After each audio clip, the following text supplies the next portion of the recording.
The morning started the way holidays should. Bacon cooling on the stove, coffee steaming in the quiet.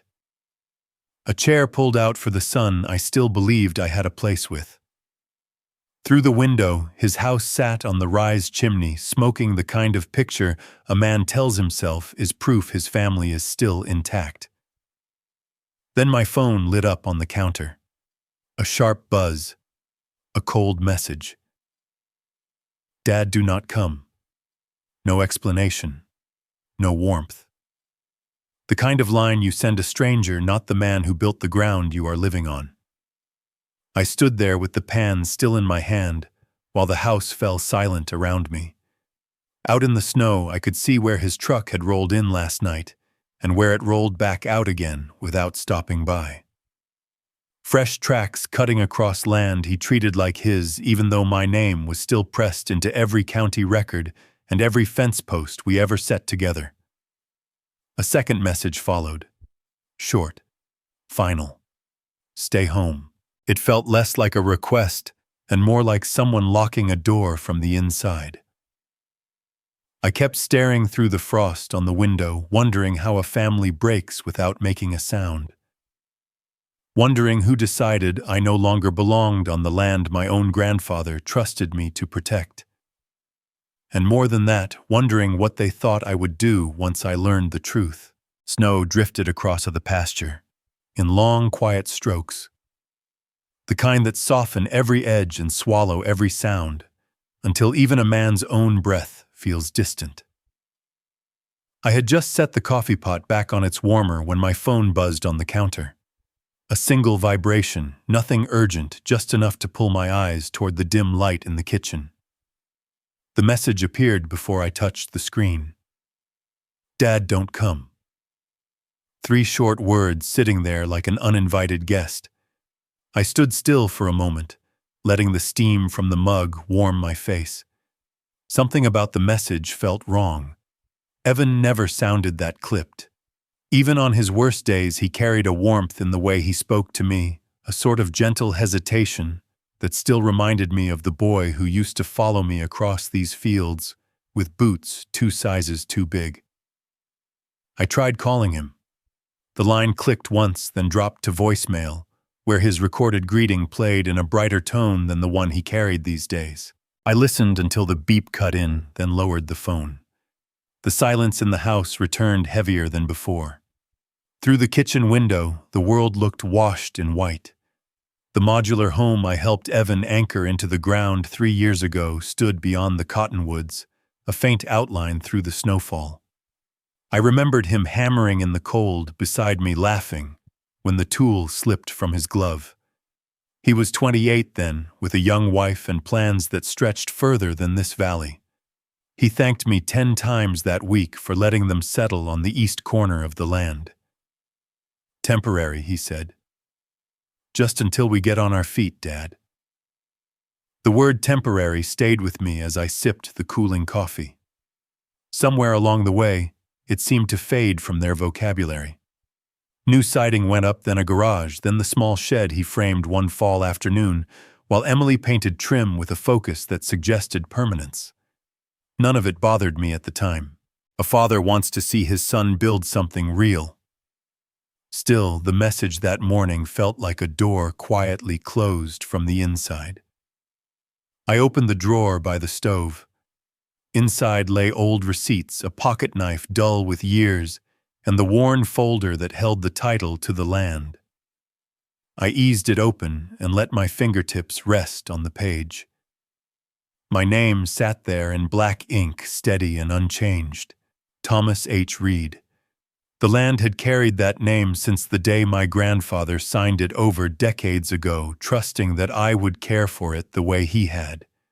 He once told me that a man keeps his promise to the dead by honoring the ground that raised him. I believed him then. I believe him even more now. Holding that document, I felt a pressure behind my ribs, not anger, just the slow recognition that something in my family had shifted without a sound.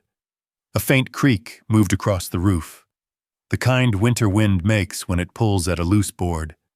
Evan and I had worked on that board together one October. It was the last time he fixed anything on my side of the property.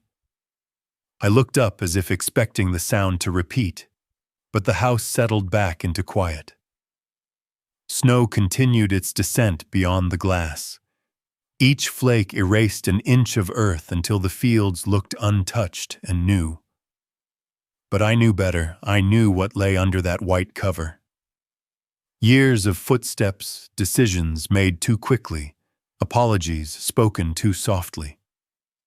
And now a message that did not belong to the voice I had come to know. I closed the drawer and let my hand rest on the wood a moment longer. Something had begun to move beneath the surface of this family, the way frost begins underground, long before the soil cracks open. I could not yet name it, but I felt it steady and cold, waiting. The wind pressed once more against the window. The house held its breath. I set the empty mug in the sink and stood in the stillness of that Christmas morning, sensing that a line had been crossed without my permission. I did not know what waited in the days ahead, or how deep the shifts would run through this land. But I knew one thing as clearly as the snow falling outside. The distance between my son and me had changed shape, and the ground beneath us was no longer the same. The wind eased for a moment, and the house settled into a quieter kind of silence, the sort that follows you when you move from room to room. I stood there with the empty mug cooling in my hand, listening to the faint ticking of the wall clock. Outside, the snow had thickened into a white haze that blurred the timber line and made the distance between my house and Evan's feel wider than a few acres of land. I pulled on my boots and stepped out onto the porch. The boards creaked under my weight in a familiar way. The cold wrapped around me and carried the smell of pine and old earth. From where I stood, I could just make out the outline of Evan's house perched on the rise. A thin column of smoke rose from their chimney. Life was happening up there, coffee probably brewing, lights flicking on footsteps, moving across floors I once helped level. Yet none of it reached me that morning. I walked down the steps and crossed the yard. Snow climbed over the tops of my boots with each slow stride. I stopped at the fence line where our family's branding iron had once hung. The faded mark on the post was hard to see now, but my hand found it easily. My grandfather had carved it there after his final season herding cattle. He told me then that land remembers the hands that work it. I traced the groove with my thumb and felt the years settle across my shoulders. Evan had been 5 the day my father showed us that same post. The wind was hot and dry then. My father knelt beside him and said, "This land holds your name if you learn to respect it." Evan pressed his palm against the wood, looking up at us with a seriousness that felt too old for a boy his age. I had believed in that moment. I had believed in what we would build together. A sound behind me broke the memory. The mailbox door clanged softly in the wind. Its metal surface was dusted with fresh snow. Inside sat a thin stack of envelopes with edges curled from the cold. I carried them back to the porch and brushed off the flakes. The top envelope read, "Property Owner," in a bold printed font that felt indifferent to whoever actually lived on the land. I opened it out of habit. A banking notice routine, but addressed in a way that tightened the muscles around my jaw. Another envelope mentioned a permit update. A third referenced construction guidelines for outbuildings. All of it sent to my address. None of it bearing my request. I folded them slowly and slid them into my coat pocket. They held no answers, but they pointed in one direction, and it was the direction my thoughts had been drifting toward for months. Inside the house, the warmth greeted me like an old friend.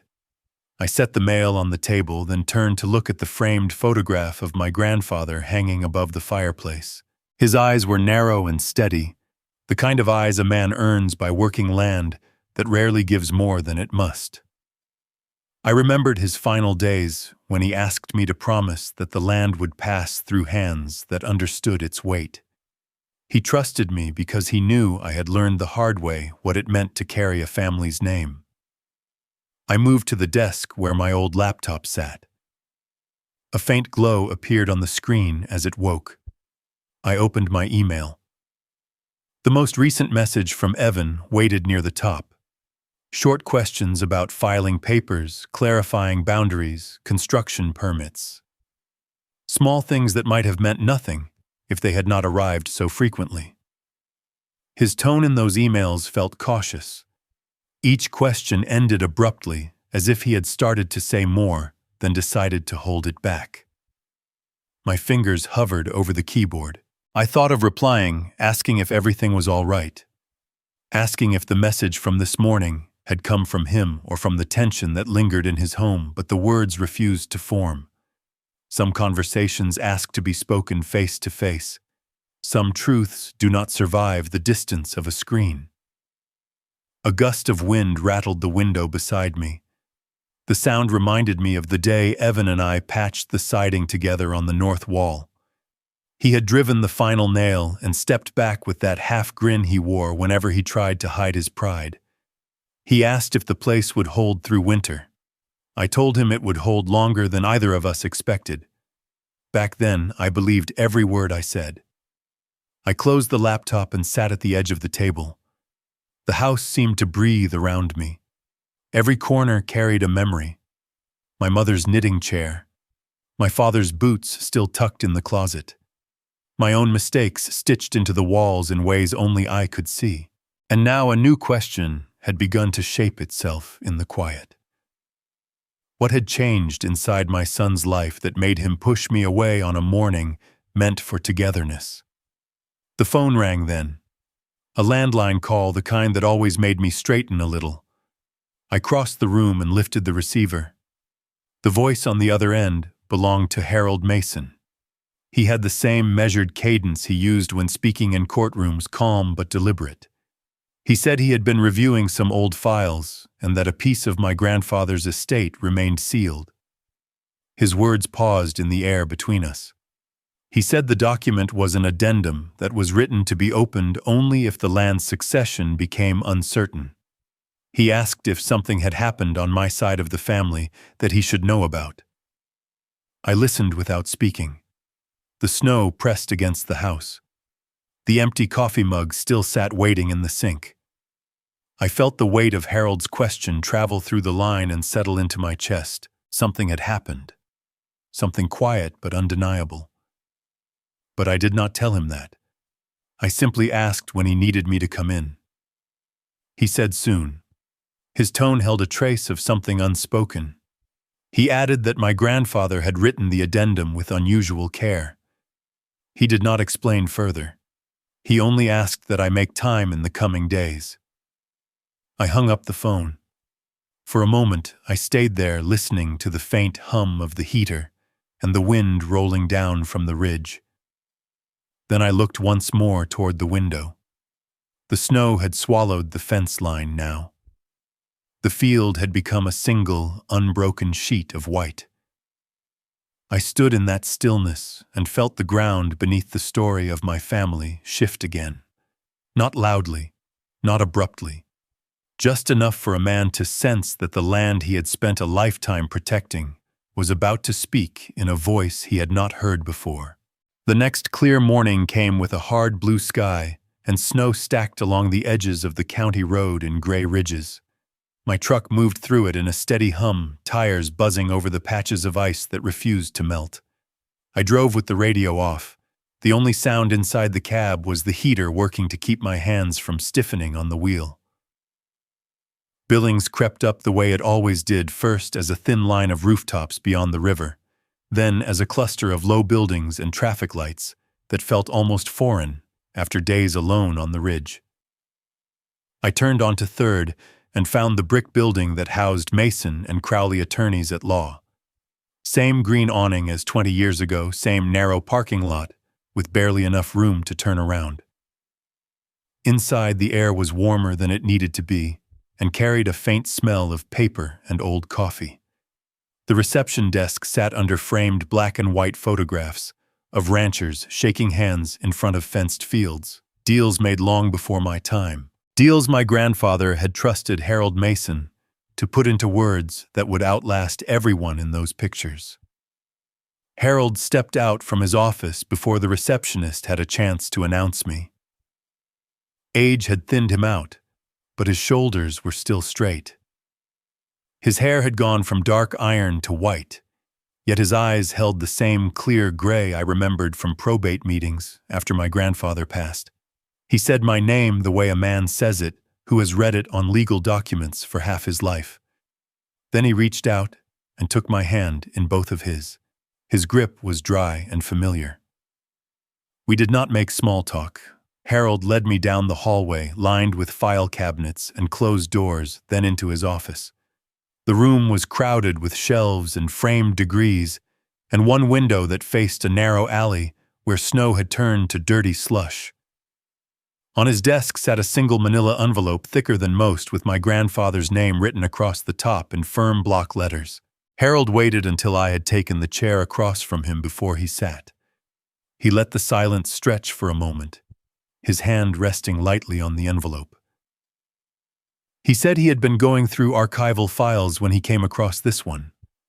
He reminded me that when my grandfather died, the main will had been read and executed, but there had been a separate instruction. An addendum sealed to be opened only if issues arose around the land or its succession. His eyes met mine. He asked if there was anything happening on the ridge that he should understand before we went further. I thought about telling him no. I thought about calling the Christmas message a misunderstanding and the bank letters a clerical error. The words sat on my tongue for a moment. Then I let them go. I told him about the text on Christmas morning. I told him how the words did not feel like Evan's, how the call went straight to voicemail, how the distance between the two houses on that land had felt longer than it ever had before. I mentioned the envelopes addressed to property owner, the permit notices, the feeling that decisions were being made at my expense while my name stayed on the county records. Harold listened without interrupting. His gaze stayed steady on me, not on the envelope, as if weighing the gravity of my concern and of my restraint. When I finished, he sat back slowly and placed both his hands flat on the desk. He said he could not advise me on the heart between a father and son, but he could speak to the weight of signatures and deeds. He said that if anyone was making promises or filing papers based on land they did not own, those promises would not hold up for long. Then he rested his fingers on the envelope again. He told me my grandfather had written this addendum in his kitchen on a winter night, much like this one, with Harold sitting at the table as witness. My grandfather had insisted it be sealed, not to hide anything from me, but to create a moment of choice if the time ever came. Harold said Henry believed not all truths were meant to be opened without reason. I looked at the envelope. The flap bore a line of old red wax, thin and brittle. Beside it, in a corner in smaller handwriting, was a name that was not mine. Evan David Reed, my son's name written in the same hand that had taught me how to hold a fence post steady. I asked why Evan's name was on it if the document had never been read. Harold explained that the addendum did not change the fact that the land belonged to me. It addressed what my grandfather hoped I would do with that land if I ever felt the line of succession had drifted from the values he had tried to pass down. He said the words inside had been written with both me and Evan in mind. He did not open the seal. Instead, he slid the envelope gently toward the edge of the desk, not far enough for me to take it, just enough that I could see it more clearly. He said this decision was not his. Technically, as executor, he could cut the wax and read it aloud, yet he believed Henry had wanted me present when that happened, perhaps even holding the envelope with my own hands. He asked if I was ready for that. The heater clicked on in the corner of the room. Its hum filled the space between us. I watched dust motes drift through the stripe of light coming in from the window. Part of me wanted to tear the thing open and finally hear the voice of the man whose shadow still stretched across my life. Another part knew that once read, the words would change the way I saw my son, myself, and the land we all stood on. Change could not be undone. I told Harold I needed time. He nodded like he expected that answer. He slipped the envelope back into a thicker legal folder and locked it in the top drawer of his desk. The sound of the lock turning was soft, but it stayed with me. He said I should go home and think. When I was ready, we would open it together. On the way out, he stopped at the doorway and rested his hand briefly on my shoulder. He said my grandfather had trusted me more than I knew. Then he let his hand fall and stepped aside.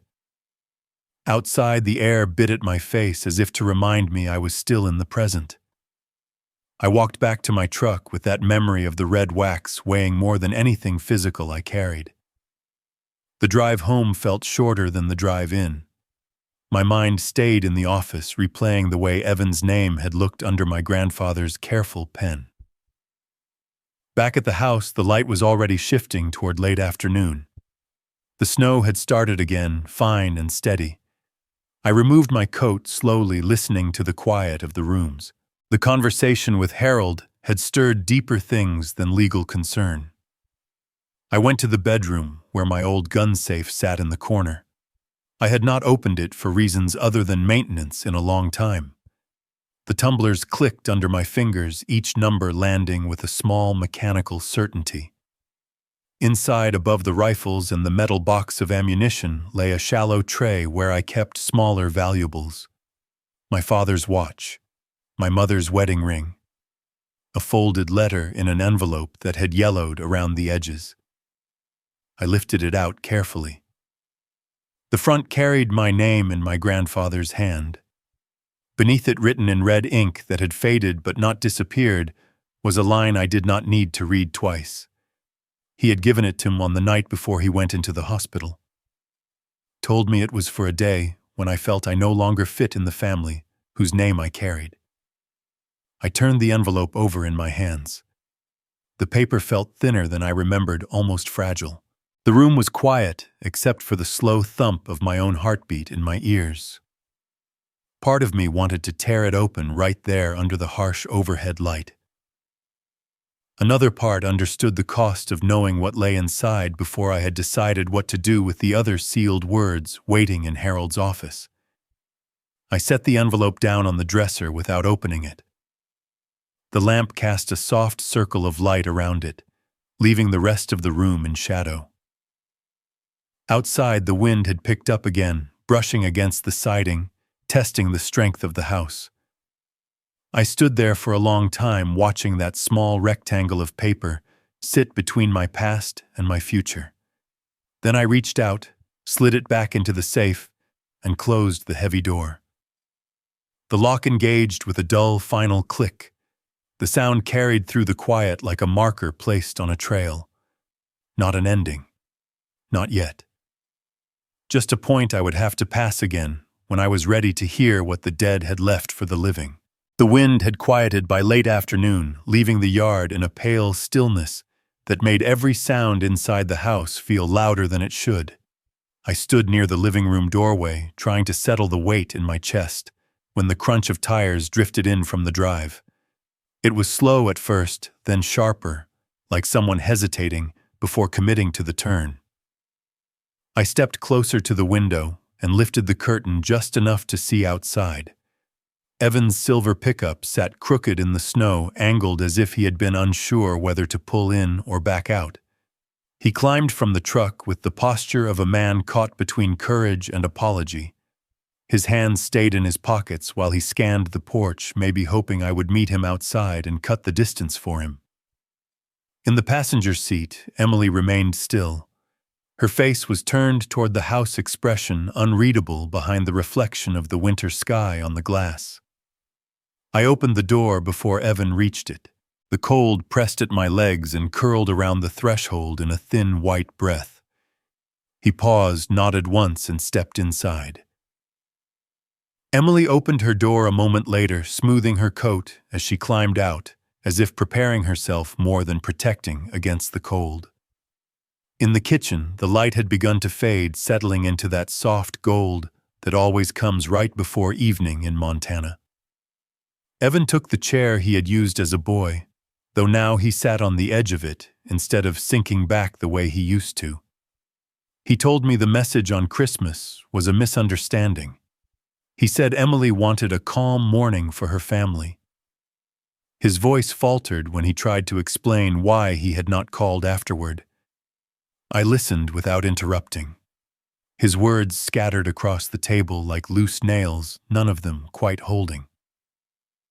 I asked about the letters. The ones naming a property owner who was not him. The permit notices. The banking envelopes that kept arriving without warning. He rubbed his palms together slowly. He told me everything was under control, that the bank simply needed clarification. When he lifted his eyes, I saw the same fear he used to carry as a boy when he broke something in the barn and tried to decide whether to confess. A memory drifted through me without warning. Evan at 13 standing between me and a neighbor who had aimed blame in my direction after a fence dispute. Evan had spoken up before I could. His voice shook, but he stood there anyway, a small boy trying to take weight off his father's shoulders. I had not thought of that moment in years. I let the memory pass. Emily stepped into the kitchen, then her boots tapping lightly on the floor. She gave me a polite greeting, the kind that starts warm but cools by the second sentence. She chose a seat beside Evan and rested her purse on her lap, with her hand still gripping the strap, knuckles pale in the fading light. I asked again what was happening on my land. I asked for the truth, not the version that had been cleaned up for holiday conversations. Emily leaned forward slightly. Her tone stayed even at first. She said they were expanding the honey business, that the barn needed repairs, that boarding horses was an opportunity worth exploring. She said the bank was simply asking questions, and they had given the address because it was the one on the original deed. I reminded her the deed was in my name. I reminded her nothing on this land had been transferred or promised. She lifted her chin a fraction, and her eyes narrowed softly, not aggressive, just certain. She said I had the main house and the security of years behind me. She said Evan had a child to raise and a future to build. Her voice grew firmer as she spoke. She said land should go to the ones who actually live on it, the ones shaping it every day. Her words landed with more weight than she seemed aware of. Evan shifted in his chair. He looked at her as then at me, his knee bouncing once before he forced it still. Something silent passed between them. Not agreement, not unity. More like an arrangement they had not revised in a long time. I reached for the envelope on the counter. Its corner brushed against my hand, familiar and unwelcome. I told them both that the bank notices were not accidental. The permit inquiries were not casual. Decisions were being made without me using land that still held only one legal name. Emily tapped the strap of her purse in a rhythmic motion, stopping only when I mentioned Harold's office. She did not look at me then. She stared at the kettle on the stove as if it had called her attention. Evan's eyes widened the moment I said there was a sealed document that concerned the land, one written by my grandfather. For a future moment he had never fully explained. The surprise on Evan's face was real. The shift in Emily's expression was quicker, sharper, a flash of calculation before she regained her composure. I told them I had not yet opened the document, but I would soon. I told Evan I wanted him present. Not because he owed me, but because his name had been written on that envelope long before he understood what inheritance meant. The room stayed silent for a breath, then another. Outside, the wind rattled the porch railing, the old wood answering with a tired groan. Emily stood first. She adjusted the collar of her coat and thanked me for talking. The tone was polite but empty. Evan rose slower. He looked at me the way a man looks at a compass that no longer points north. He started to speak, stopped, then finally said he was trying his best. The words were soft and carried more defeat than defense. Emily opened the door, and the cold rushed in again. She told him the roads might ice over soon, and they should go. He followed her out.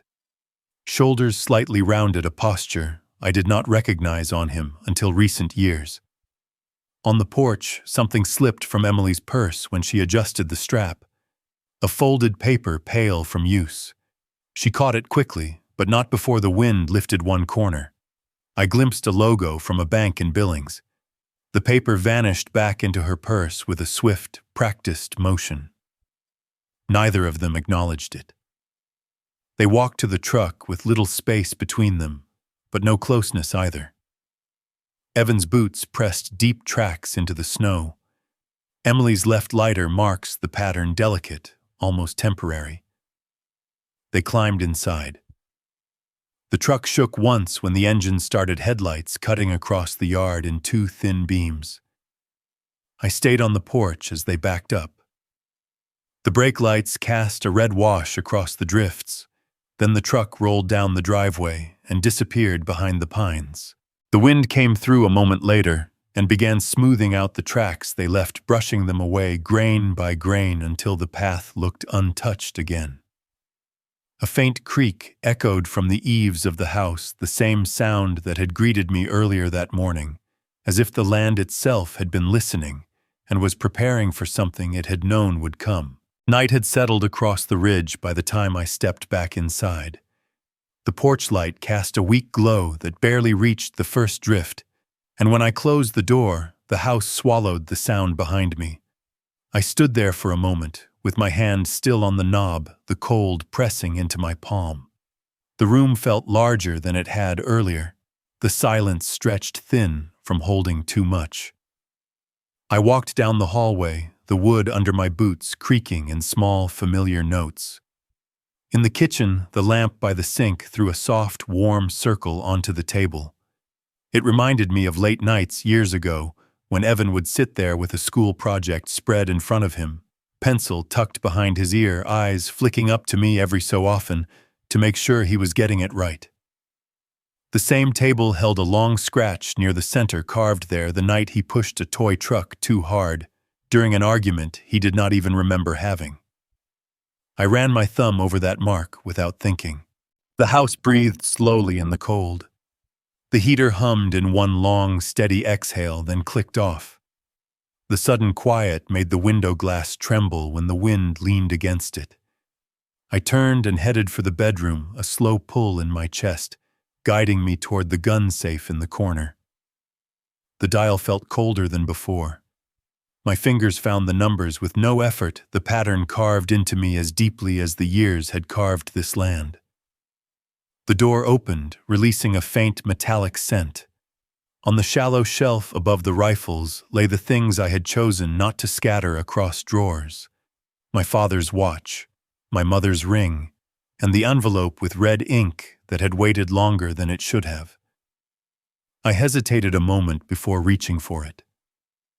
The paper felt thin and dry, as if it might crumble if handled without care. I remembered the night he gave it to me. He had invited me into the old kitchen, the one that smelled of coffee and cedar polish. He said very little. Just placed the envelope in my hand and rested his own on top of it for a breath. I did not ask questions then. I had been too young to understand the kind of weight a man tries to pass down quietly. I carried the envelope back to the kitchen and set it on the table within that warm pool of lamplight.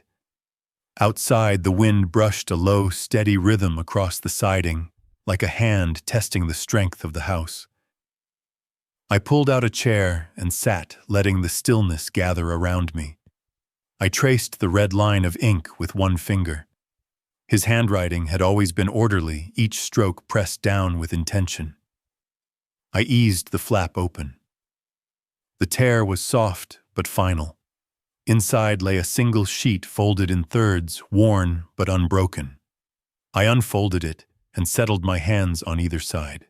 His voice rose off the page in a way that felt impossibly close.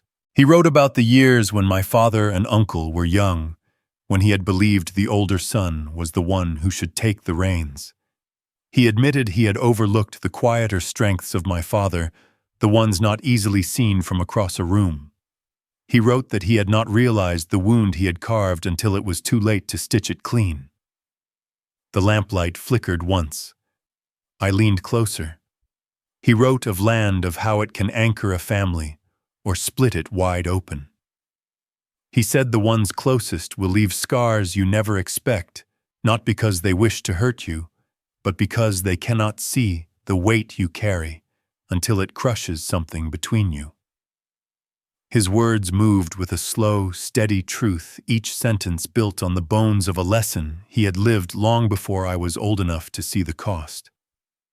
He said no one should ever believe land is theirs simply because they sleep on it or because they have plans for it.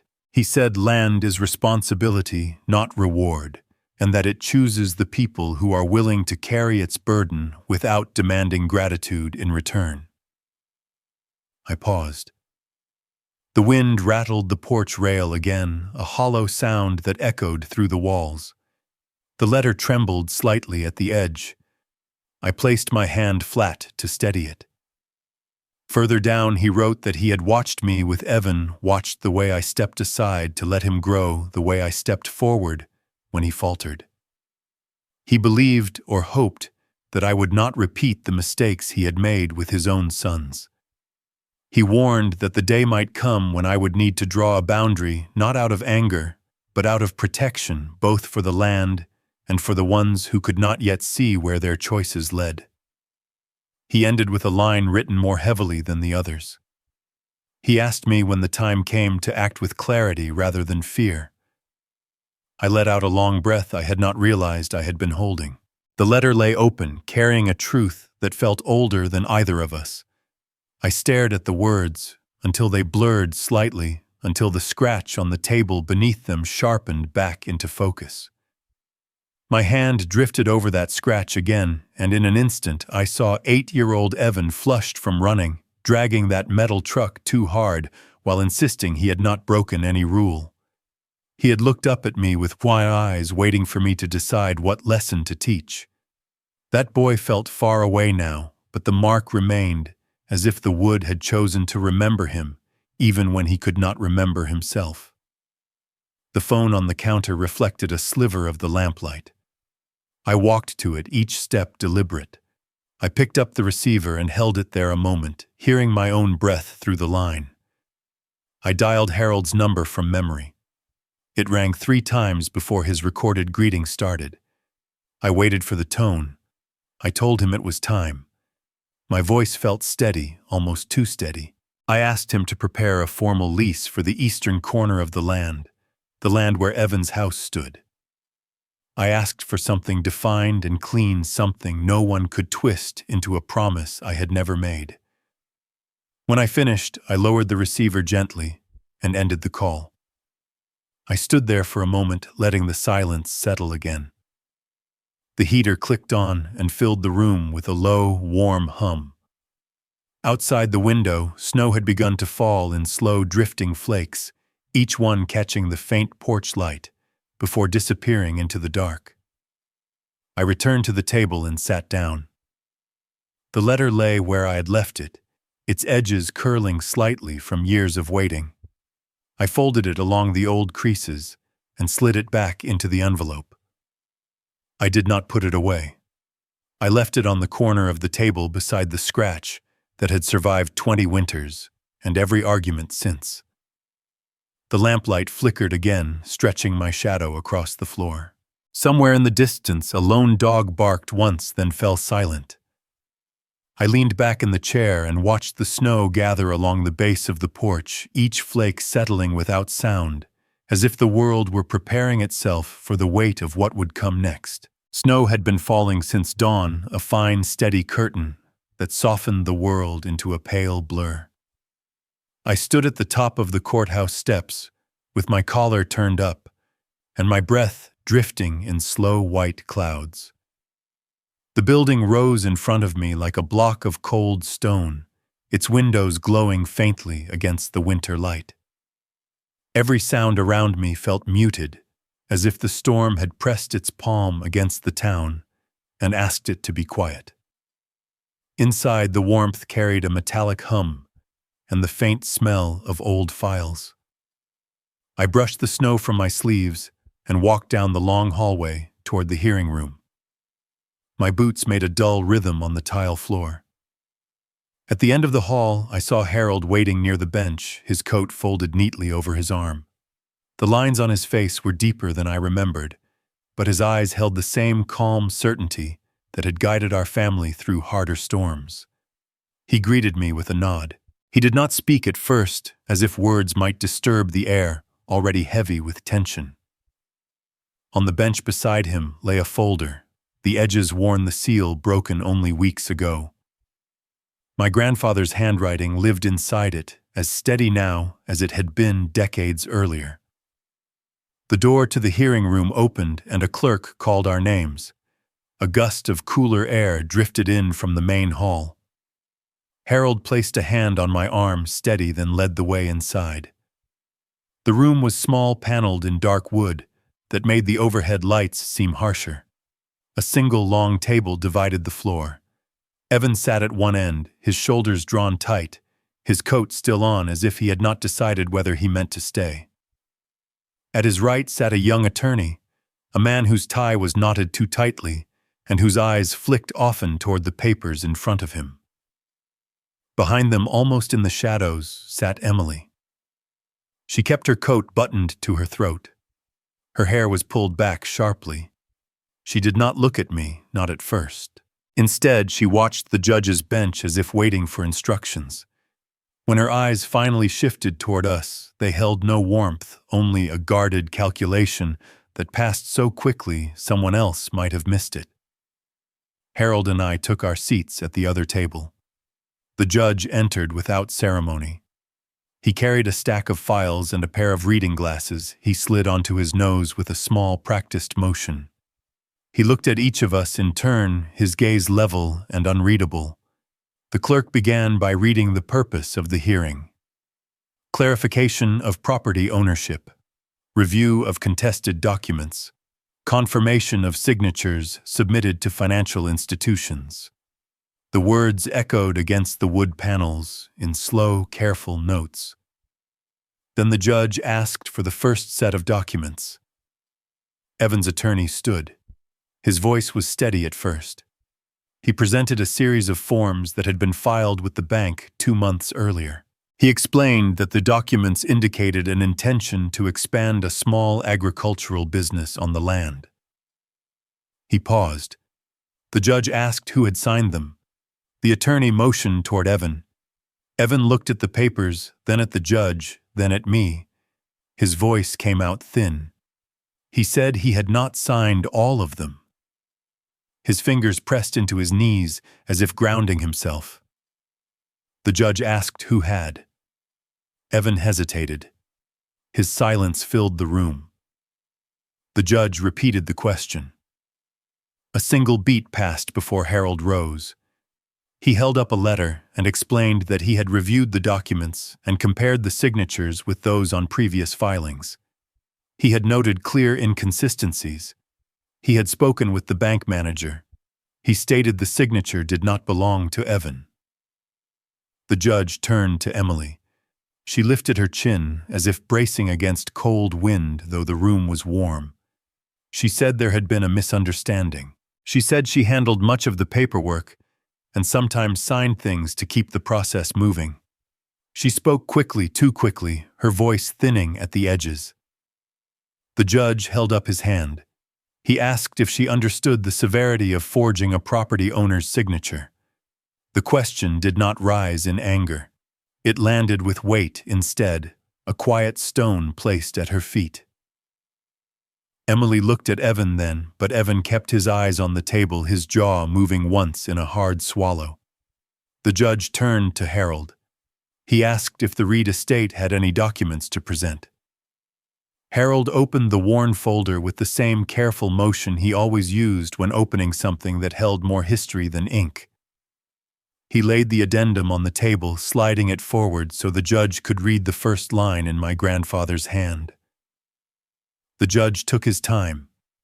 His eyes moved slowly across the page, then back again.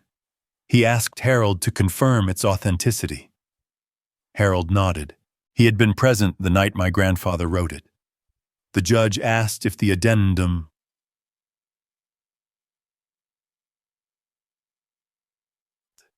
Harold confirmed. The judge asked when it had been opened. Harold said only recently, and only because he, as executor, had reason to believe confusion about the land had reached a point my grandfather feared. The judge leaned back slightly in his chair.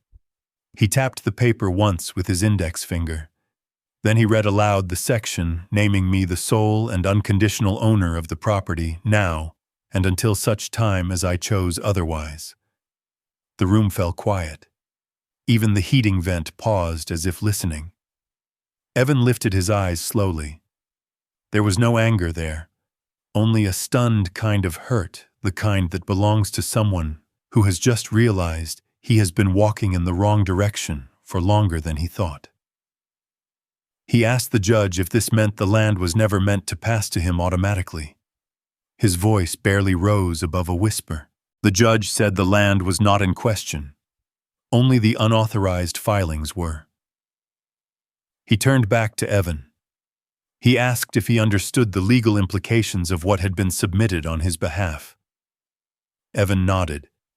He said he had believed things would work out once I signed. He said he had been trying to build something. His voice cracked on the last word. Emily stood abruptly, the legs of her chair scraping the floor. She said this had all been blown out of proportion. She said she had acted out of efficiency. She said if the system had been clearer, she would not have needed to sign anything herself. Her words tumbled forward like stones rolling out of a loose bag. The judge waited until she finished. Then he spoke in a tone that left little room for misunderstanding. He said, "Forgery is not efficiency." He said banks cannot process wishes. They process signatures. He said the filings would be corrected, the records restored, and all authority concerning the property returned to the rightful owner until further notice. He did not raise his voice. He did not need to. A long moment passed. The only sound was the snow hitting the windows in soft, muted taps. Evan brushed his hand over his face as though trying to wipe away a film of confusion he could not quite remove. When he finally looked at me, there was something in his expression I had not seen in a long time. Not anger, not defiance. Something closer to a quiet recognition, the way a child looks when he realizes the map he trusted was drawn by someone who did not know the terrain. The judge gathered the papers and signaled that the hearing was adjourned. Chairs scraped. Coats rustled. People stood.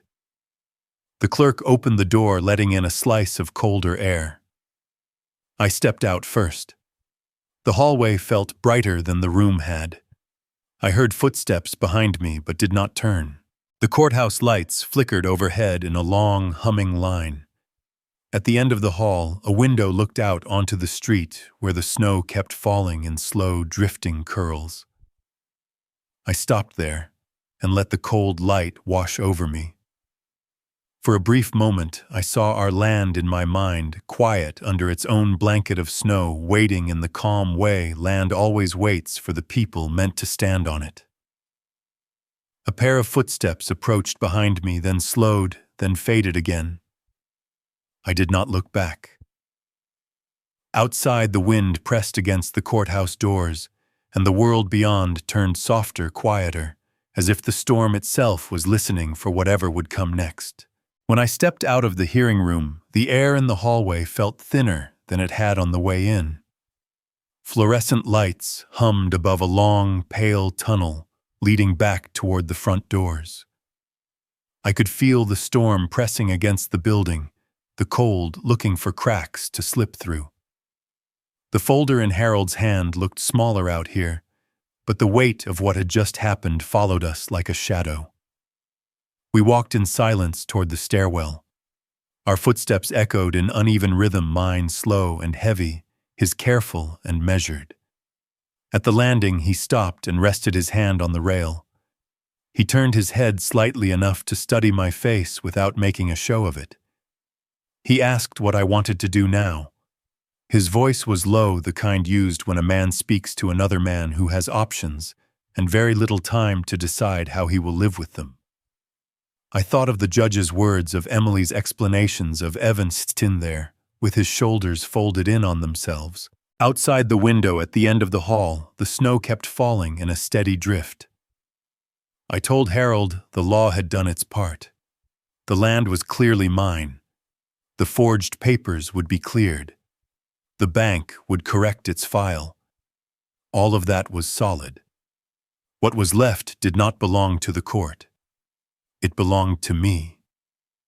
He nodded once. He said the judge would be willing to hear any proposal I had regarding the use of the property. He reminded me I could give notice, have them removed, let the land sit quiet until I decided what came next. He looked at me a little longer, then added that my grandfather had trusted my judgment for a reason. We reached the bottom of the stairs. Through the glass doors at the entrance, I could see the courthouse steps already coated in a fresh layer of snow. Tire marks from earlier traffic were filling in lines, blurring into white. The clerk called my name from behind us, saying the judge would see us briefly again if we were willing to return to the room. Harold glanced at me, waiting. I rubbed my thumb along the edge of the folder he held, feeling the sharpness of the paper. Then I said we should go back. The hearing room felt different when we stepped in the second time. The seats had mostly emptied. Only a few people remained scattered along the benches. Evan stood near the far wall, his hands in his pockets. Emily sat alone at the defense table, speaking quietly with her attorney, her jaw set tight. She looked up as we entered, her eyes narrowing for a heartbeat before she schooled her face back to neutral. The judge returned to the bench with less ceremony this time. He folded his hands in front of him and asked if there was anything further the parties wished to address regarding the property. His tone gave nothing away. It was the voice of a man prepared to write whatever came next into the record. Harold looked at me. The choice was mine. I stood. The chair scraped softly behind me. For a moment, I let the quiet stretch, feeling every breath in the room, every eye turned in my direction. I did not think about the land as lines on a map or numbers in a file. I saw it the way it lay under the snow. Fields and fence lines, the rise where Evan's house sat, the trees that had watched 3 generations of Reed men learn and fail and learn again. I said I wanted the court to confirm what the documents already showed, that I was the sole owner of the property. I said I wanted every record at the bank and at the county clerk's office to reflect that without confusion. I spoke slowly so there would be no room for misunderstanding. Then I said I was not asking the court to remove my son from the house that stood on that land. I told the judge I would enter into a formal lease with Evan for that portion of the property. 2 years clearly defined with a rent that covered the basics but did not crush him. I wanted it in writing, not to trap him, but to protect him from any further backroom promises or forged signatures. The judge listened, his eyes on me, hands still resting one over the other. He asked if there were any conditions I wished placed on that arrangement. The room held its breath while I answered. I said the lease would be between me and Evan alone. I said Emily would not be a party to it, and that as far as the land was concerned, she would have 30 days to relocate herself elsewhere. My voice stayed level. I did not look at her when I said it. I kept my eyes on the judge because I needed this to be about structure, not revenge. There was a small rustle behind me, fabric against wood. Emily's attorney rose, his lips parting as if to protest. The judge lifted a hand and told him to sit. He turned back to me and asked if removing her presence was necessary in my view. I thought of the forged signature, the letter half visible in her purse, the way she had spoken in my kitchen, as though the land had already shifted beneath my feet. I thought of the way Evan could not meet my eyes when I mentioned the document in my grandfather's hand. I said trust was part of any agreement, written or otherwise, and that trust had been broken in a way I could not ignore.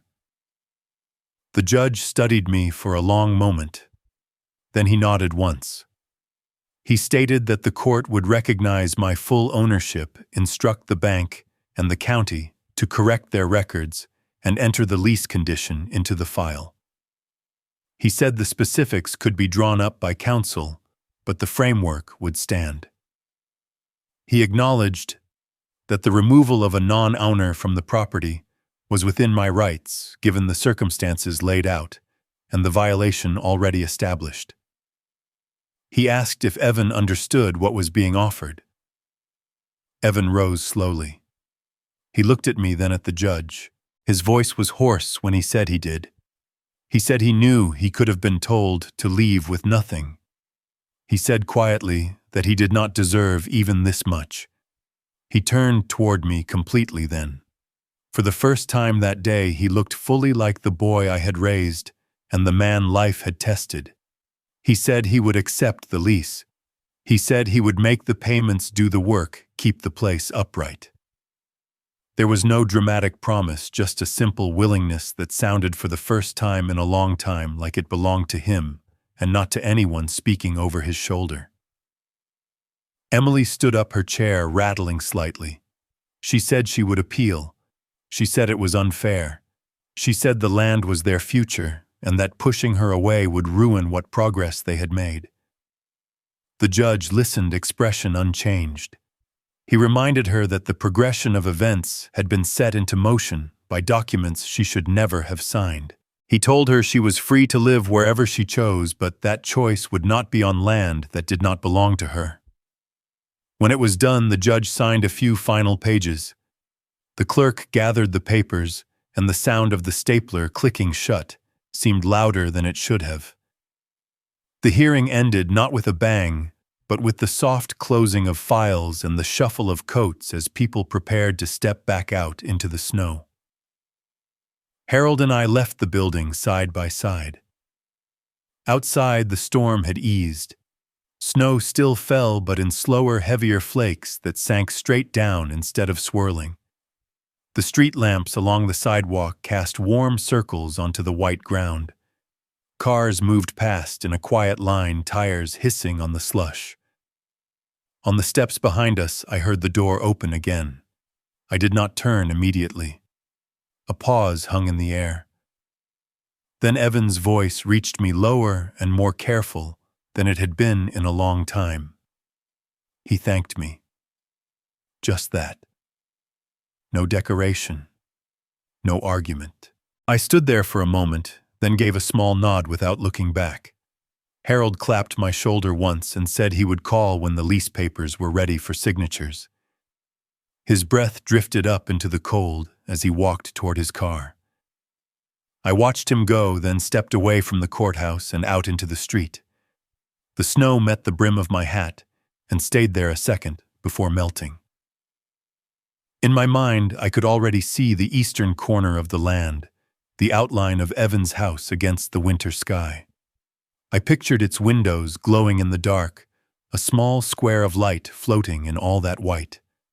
As I crossed the lot toward my truck, the crunch of my boots on the packed snow sounded steady and final, like a path being marked in ground that had been waiting too long. The wind moved gently across the parking lot, carrying with it the faint smell of cold metal and distant pine, and somewhere beyond the town, under the same falling snow, 70 acres of land lay quiet, holding its shape, ready to see what we would do next. The drive back from town felt shorter than it should have. The sky over Billings was a flat winter gray, the kind that held the light close to the ground.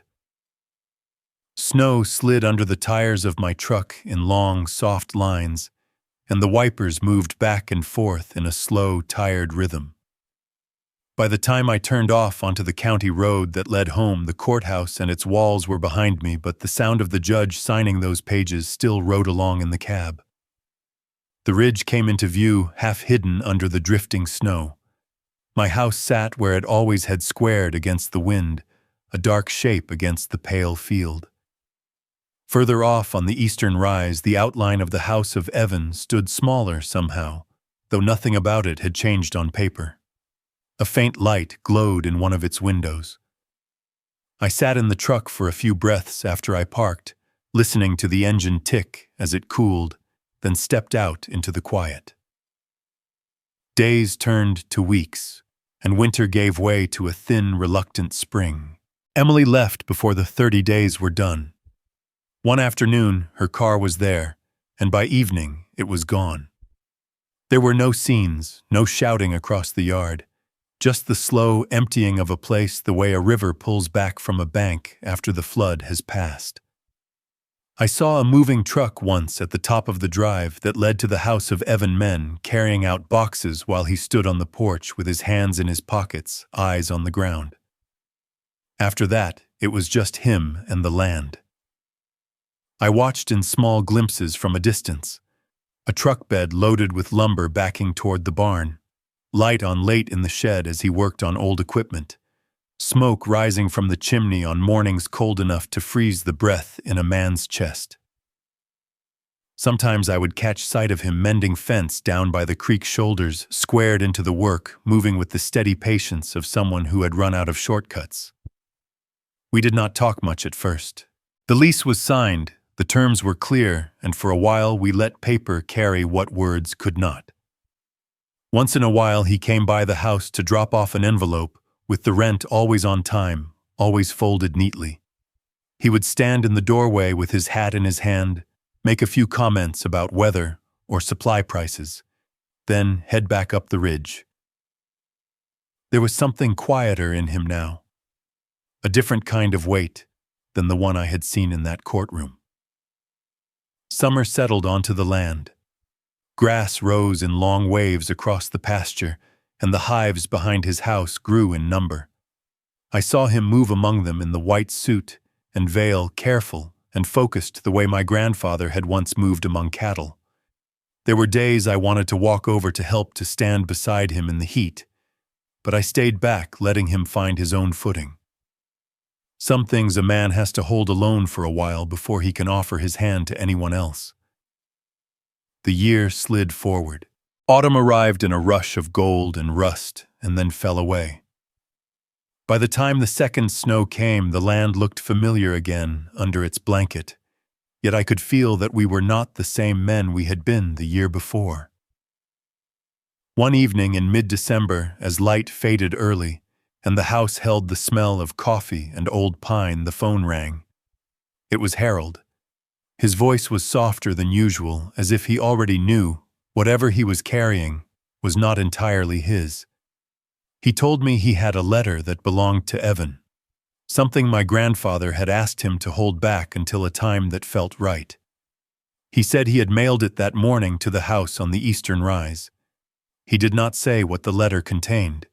He did not need to. The fact that it existed at all was enough to set something turning in my chest. 2 days later, there was a knock at my door just after dark. When I opened it, Evan stood there with his coat unbuttoned and a plain white envelope in his hand. Snow clung to his hair and shoulders. He stepped inside when I moved back his boots, leaving a wet pattern on the floor. He laid the envelope on the table with a care that told me he had already opened it once and read what was inside.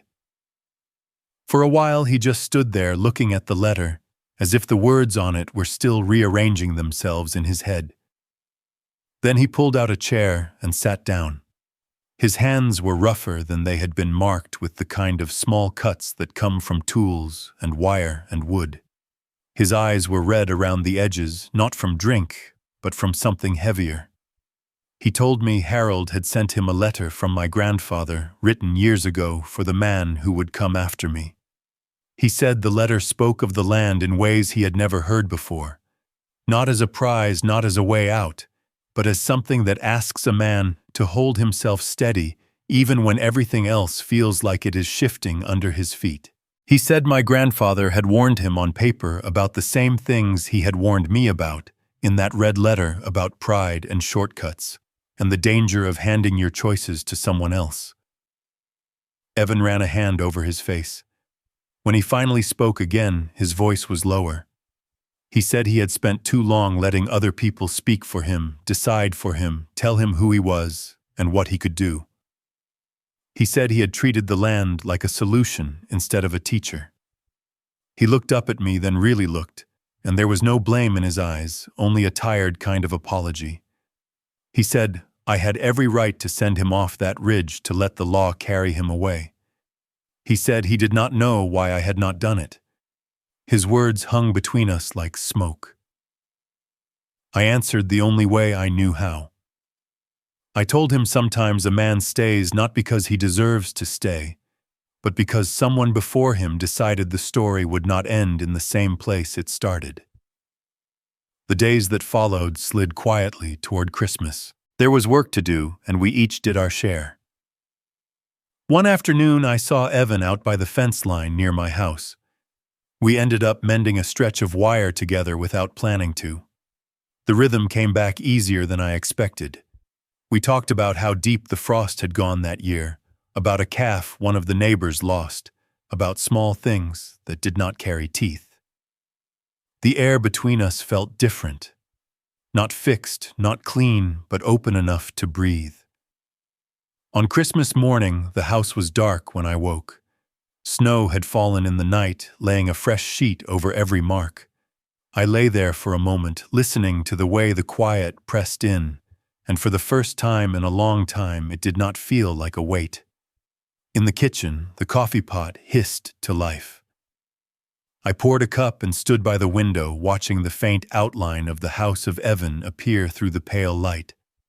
The phone buzzed on the counter. The sound was small, but it cut through the stillness. I picked it up, expecting some notice, some automated greeting from a company that did not know my name. Instead, I saw a message from my son. The words were simple. Breakfast was ready. He asked if I would come up. No conditions, no apology wrapped around it, just an open place at a table I had stayed away from too long. I drove the short distance between the two houses slower than the road required. The truck climbed the rise as it had 1,000 times before, but this time the sight waiting at the top felt new. Smoke curled from the chimney. Light spilled from the kitchen window in a warm rectangle that cut the cold blue of the morning. When I stepped out, I heard something I had not heard on that land in a long time. Laughter. High and bright and quick. The laugh of a child who did not yet know the history written into the ground under her feet. Inside the house smelled of coffee and roasting turkey, of cinnamon and something sweet. The table was set mismatched plates and crooked silverware, but every spot had been thought about. A small girl with my eyes and her father's hair peeked at me from behind a chair, then ran forward and wrapped herself around my leg before darting back again. Evan stood near the stove, spatula in hand, shoulders relaxed in a way I had not seen since he was young. He said he was glad I came. His voice was steady. There was no speech prepared, no attempt to relive what had happened. He simply pulled out a chair at the table and rested his hand on the back of it for a moment, as if asking me to sit, not as a guest, but as a man who belonged there. I took the seat. The girl climbed into the chair beside me and started telling me about a drawing she had made of the land, all trees and hills, and a house with too many windows. Outside, the snow kept falling in soft, quiet lines. From the window, I could see both houses, mine and his, set apart, and yet clearly part of the same stretch of ground. The fence line between the yards was half buried, only the tops of the posts showing through. Sunlight broke weakly through the clouds and caught on the drifting flakes, making them glow for a second before they vanished. Around the table, dishes clinked, and voices rose and fell in gentle waves. There were still things that would need saying someday, old hurts that would not vanish, just because the clock had turned and the season had changed. But in that moment, with the sound of my son's voice across from me, and the weight of my grandfather's letters tucked somewhere I no longer needed to reach for, the land felt quieter under my feet. I listened to the small sounds of that morning, the scrape of a chair, the soft patter of the child's feet as she ran to the window to point out a bird, the low murmur of my son humming some tune under his breath as he moved through the kitchen. And for the first time in a long time, the silence that followed each sound did not feel like something broken. It felt like space we had finally earned,